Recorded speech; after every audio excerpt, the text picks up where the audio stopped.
மயிலாடுதுறை அருகே கடத்தி வரப்பட்ட கடல் அட்டையை பறிமுதல் செய்த போலீஸ் மற்றும் வனத்துறையினர் கடத்தலில் ஈடுபட்டவரை கைது செய்துள்ளனர்.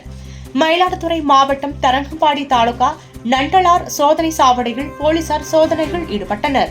அப்பொழுது அந்த வழியாக நாகப்பட்டினம் நம்பியார் நகர் துரைராஜ் மகன் மழலை மாறன் என்பவர் தரங்கம்பாடி கடல் பகுதியில் பிடிக்கப்பட்ட ரூபாய் 2 லட்சம் மதிப்பிலான 40 கிலோ அரிய வகை உயிரினமான கடல் அட்டையை கடத்தி வந்தது தெரியவந்தது. இதனைத் தொடர்ந்து போலீசார் மழலை மாறனை பிடித்து அவரிடமிருந்த கடல் அட்டையை பறிமுதல் செய்து சீர்காழி வனச்சரக அலுவலகத்தில் ஒப்படைத்தனர்.